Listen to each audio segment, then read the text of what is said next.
व्हावे तया कुळा, देवा त्या कुळाला जास्त आयुष्य दे. प्रश्न असा पडतोय महाराज, तुम्ही म्हटलंय पण आम्ही हे शाप समजायचं का वरदान समजायचं? म्हणजे पाहिलं तर शाप आहे, पण शब्दाकडे लक्ष दिलं तर वरदान आहे. कसं काय? अकल्प आयुष्य व्हावे. आता आयुष्याचा विचार केला तर कलियुगामध्ये माणसाचं आयुष्य किती आहे?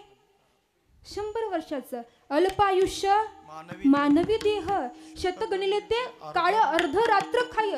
100 वर्षाचं आयुष्य, त्यातली 50 वर्ष झोपेतच गेली आणि राहिलेली 50 वर्ष मध्ये बालत्व, पिडा, रोग, क्षय याच्यामध्ये सगळे गेली. भजनाला किती आयुष्य उरलं? काय भजना पाहेगा. महाराज वर्णन करतात, एका ठिकाणी कीर्तन झाल्यानंतर आमच्यापाशी एक माणूस येऊन बसला आणि त्या माणसानं सांगितलं, महाराज नोकरी करतो मी. म्हटलं बर, नोकरी करता, 10,000 पगार आहे. मी म्हटलं बर. म्हटले 10,000 पगार आहे पण 10च्या 10,000 हातात येत नाहीत. म्हटलं कस काय? म्हटले 5,000 हप्ता कट होतो. मी म्हटलं बरं 5,000 राहत असतील. नाही म्हटले 1,000 रुपये लाईट बिल जातं. मी म्हटलं बरं 4,000 राहत असतील. गणित बरोबर आहे ना? हां, 4,000 राहत असतील. नाही म्हटले 1,000 रुपये दुधाचं रतीबाई त्याला द्यावं लागतात. म्हटलं 3,000.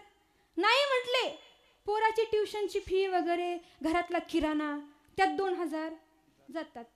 मी म्हटलं 1,000 राहत असतील. हा म्हटले 1,000 राहतात, पण कधीपर्यंत? घरी येईपर्यंत. घरी आलं की कुठं जातात? साखरेच्या डब्यात. सिद्धांत माझा आहे का? पगार किती आहे? 10,000. हातात किती येत आहेत?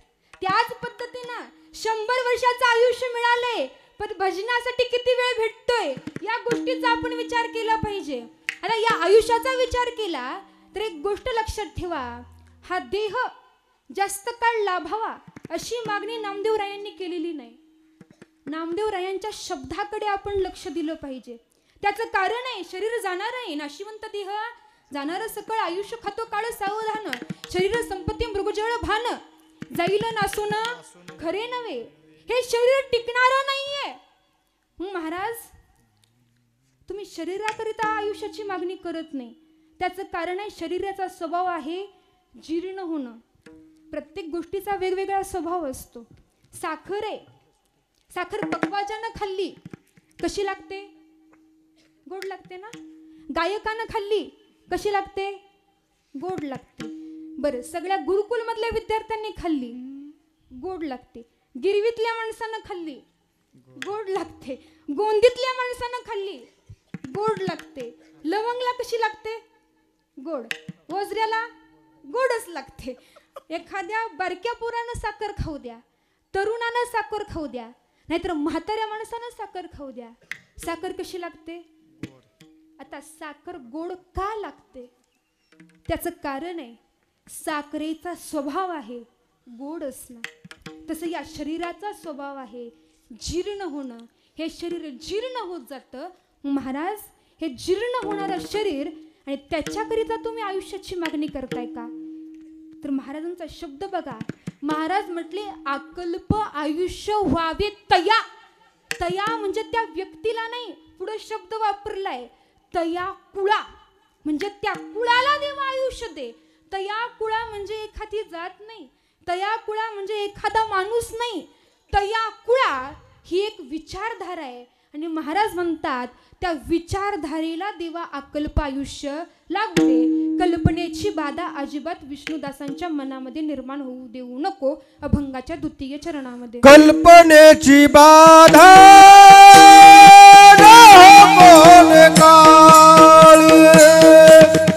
कल्पनेची बाधा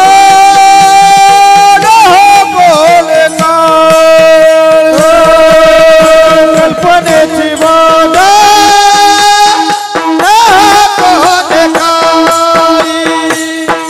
कल्पनेची बाधा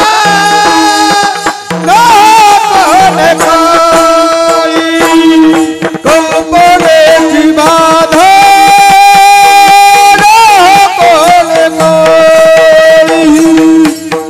कल्पनेची बाधा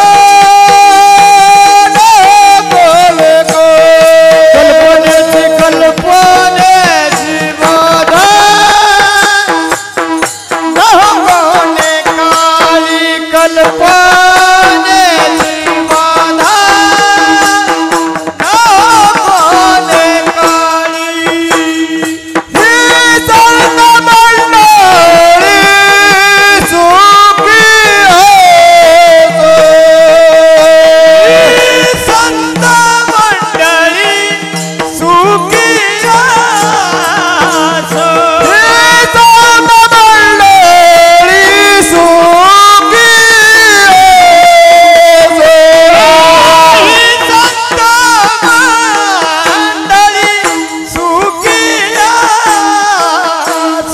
कल्पनेची बाधा कोणे काळी कल्पनेची बाधा कोणे काळी कल्पनेची बाधा कोणे काळी कल्पनेची बाधा कल्पनेची बाधा कोणे काळी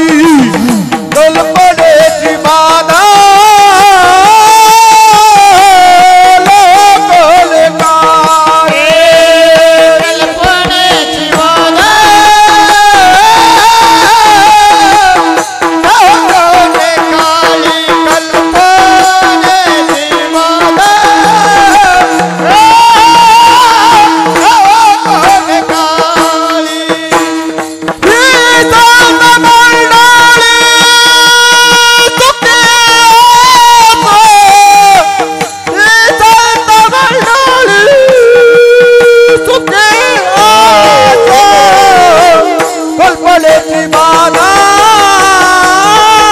कोणे काळी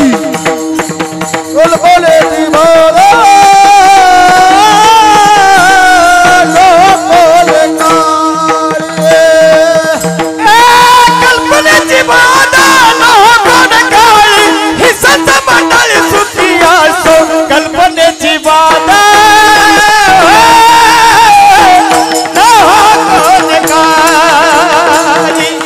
कल्पनेची बाधा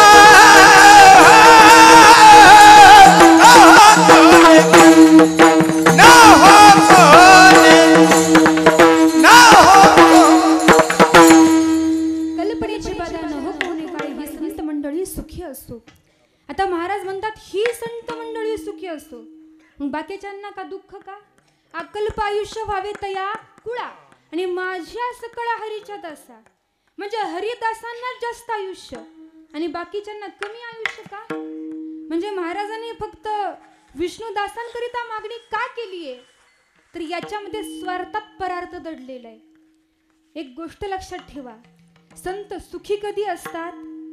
ज्यावेळेस समाज सुखी असतो त्यावेळेस. संतांना सुख वाटतं ज्यावेळेस समाजाचं कल्याण झालं. म्हणून महाराज म्हणतात समाजाचं कल्याण झालं की संत सुखी राहतात आणि संत मंडळी आशीष देवा सतत सुखी ठेव. पाठीमागं कळतंय ना कीर्तन का झोप लागली? त्याचं कारण आहे प्रत्येकाला अपेक्षा असते कीर्तनात पोट भरून आपल्याला हसायला भेटलं पाहिजे, पण देवाचे चरित्र नाठवे सर्वता विनोदाची कथा गोड वाटे. लोकांना वाटतं कीर्तनातून हसायला भेटलं पाहिजे.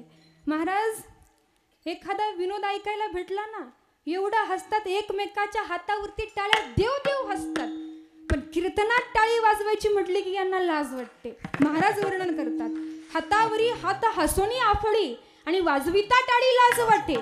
आणि असा जर कोण दिसला तर त्याच्या तोंडावरती खुशाल थुंका, कारण तो माणूस यमपुरामध्ये दुःख भोगायला जाणार आहे.